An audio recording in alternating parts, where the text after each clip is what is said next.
Owning a home and going about the American dream seems like it's out of touch with a lot of Americans. Just recently, you pushed out a statement about addressing an emergency housing situation. That's right, we're thinking about doing that. Yeah, can you just... Well, we need a little help from the Fed. We have a man named Jerome Too Late Powell. You probably heard of him. The economy is so strong that it's pushing through that. Normally, it would have been much tougher, but we're doing so well that we're pushing through it. But it makes it very hard for people to get mortgages.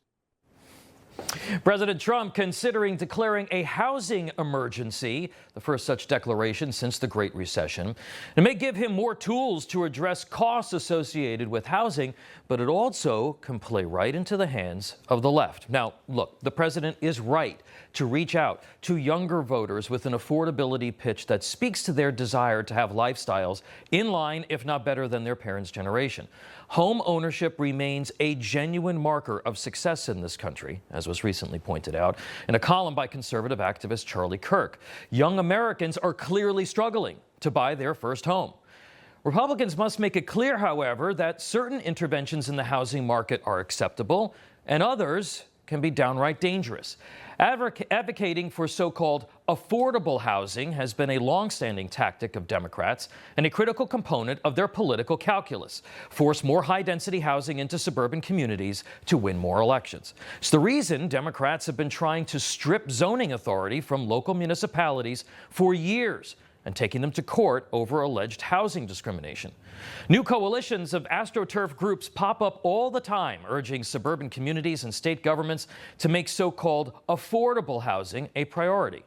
Affordable housing is another canard of the left. It's like calling abortion women's health care or castrating children gender-affirming procedures. What it really means is low-income, often subsidized housing fueled by big tax breaks for developers to build high-density projects. It's a scheme to change the political character of suburban communities. It's not a coincidence that California is considering buying whole swaths of the Pacific Palisades community that was once devastated by fire earlier this year for low-income housing. They literally do it everywhere.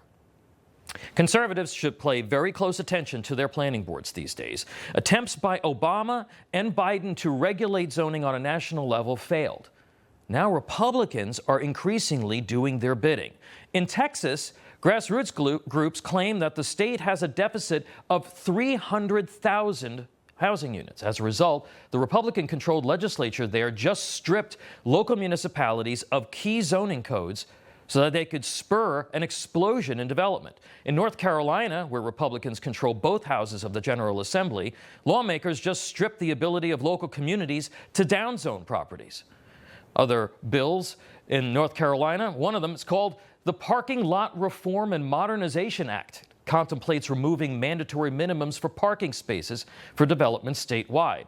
GOP-controlled Knox County, Tennessee, is a widely popular destination for Americans fleeing high-tax, dysfunctional blue states.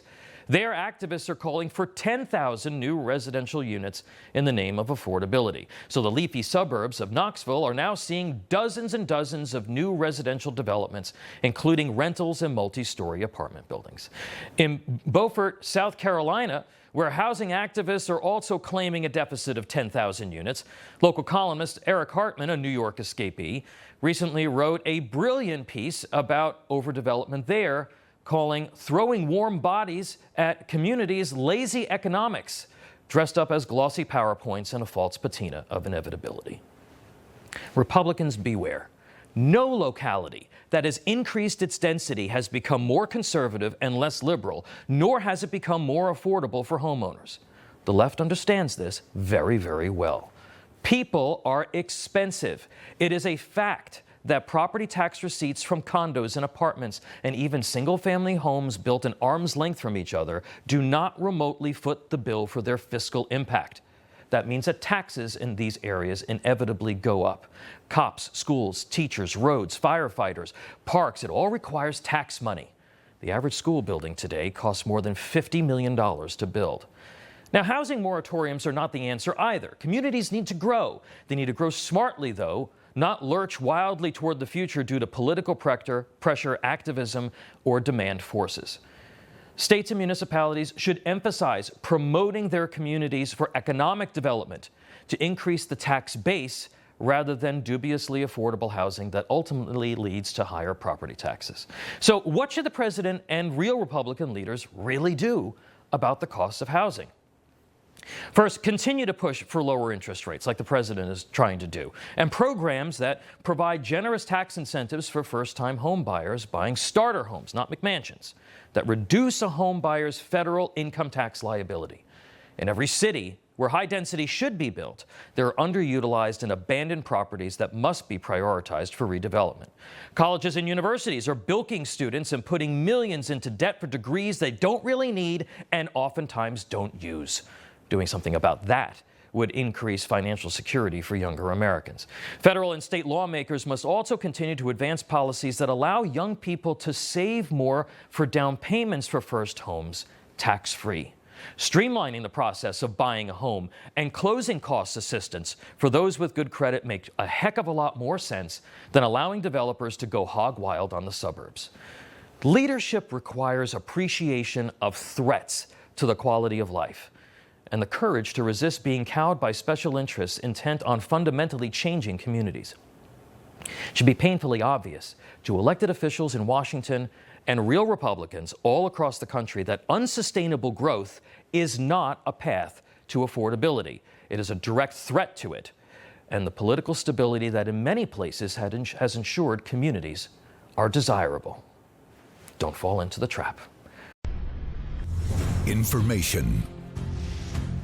Truth is freedom. Is Newsmax. It's real news for real people.